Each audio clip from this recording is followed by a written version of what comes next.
এই অংশটুকু যুবক যুবতীরা খুব ভালো করে শুনেন। দিনী বোন যাদের বয়স হায়েজ হয়ে গেছে, যাদের হায়েজ হয়েছে এখান থেকে শুরু করে সবাই, যারা বালেগ হয়েছে আমরা ছেলেরা, সবাই ভালো করে কথাটা শুনেন। বাংলাদেশে পিছন থেকে একটা নতুন সমস্যা রাইজ করতেছে। সমস্যাটা হচ্ছে, এমনিতেই আমাদের ছেলে মেয়েদের মধ্যে হারাম সম্পর্ক ছিল। এর স্কুলে কলেজে বিশ্ববিদ্যালয়ে যাচ্ছে, ফ্রি মিক্সিংয়ে পড়াশোনা করছে, বাসায় পর্ন দেখছে, ওখানে গিয়ে মেয়ের সাথে হারাম সম্পর্ক হচ্ছে, তারপরে প্রেমের সম্পর্কের নামে জেনা হয়ে যাচ্ছে, জেনা হওয়ার পরে ছেঁকা খেয়ে মাদক, তারপরে গান বাজনা বাদ্যযন্ত্র ইত্যাদি ইত্যাদি, জীবনটা শেষ।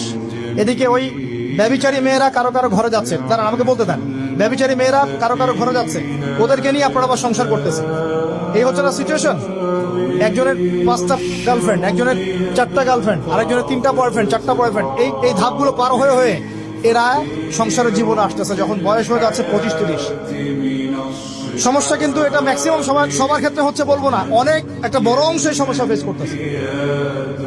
এর মধ্যে এই ফ্রি মিক্সিং এর মধ্যে শুরু হয়েছে নতুন একটা জিনিস, যে ভালোবাসার আবার লিঙ্গ কি, ভালোবাসার আবার এখানেই শুরু হয়েছে ছেলে ছেলে জেনা করা, মেয়ে মেয়ে জেনা করা, ছেলে ছেলে জেনা করা, আর কি বললাম বলেন, মেয়ে মেয়ে জেনা করা। নাউজুবিল্লাহ। এটা কমে লুত, এর শাস্তি আসবে যদি আমরা তওবা করে ফিরে না আসি। এর উপরে এখন শুরু হয়েছে ভালোবাসার আবার ধর্ম কি, ভালোবাসার আবার, আমার সাথে বলেন কি বললাম, ভালোবাসার আবার, এদিকে মনোযোগ দেন, ভালোবাসার আবার কি, ভালোবাসার আবার কি। এই কথাটা, এই স্লোগানটা দিয়ে কি করা হচ্ছে আপনারা শুনেন।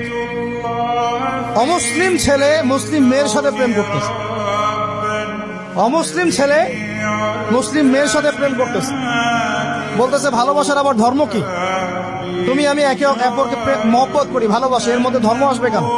বলছে তুমি আমার ধর্মে দীক্ষিত হয়ে যাও, অথবা আমি তোমার ধর্ম কবুল করে মুসলমান হয়ে যাব। এই মিথ্যা কথাগুলো প্রলোভন দিয়ে এখানে ওখানে পার্কে নিয়ে গিয়ে চটপটি ফুচকা খাওয়ায়, কফি শপে নিয়ে গিয়ে এভাবে আস্তে আস্তে আস্তে আস্তে মেয়েদেরকে লাইনে নিয়ে আসতেছে। আনার পরে শোনেন, কথা আগে শুনেন, বুঝেন। আপনি ঠিক বললেও ঠিক, এটা না বললেও ঠিক, চলতেছে, এটাই সমাজ। এখন কথা হচ্ছে, আমরা যদি আমাদের বোনদের ইজ্জতকে বাঁচাইতে চাই, এই বিষয়টা সম্পর্কে সচেতন থাকতে হবে। মেয়েদেরকে ফাঁসলিয়ে এভাবে প্রেমের জালে ফেলে শেষমেশ বেডে নিয়ে গিয়ে ধর্ষণ বা গণধর্ষণ করে মেয়ের ওই ওভারির মধ্যে ওদের বীর্যপাত করে দিয়ে ওই ছেলেটার কোনো খবর পাওয়া যায় না, লাপাত্তা হয়ে যায়। কোনো কোনো ক্ষেত্রে টাকার বিনিময়ে মেয়েদেরকে পাচার করারও অভিযোগ পাওয়া গেছে। এবং এই কাজটার নাম তারা সংঘবদ্ধভাবে দিয়েছে, এর নাম নাকি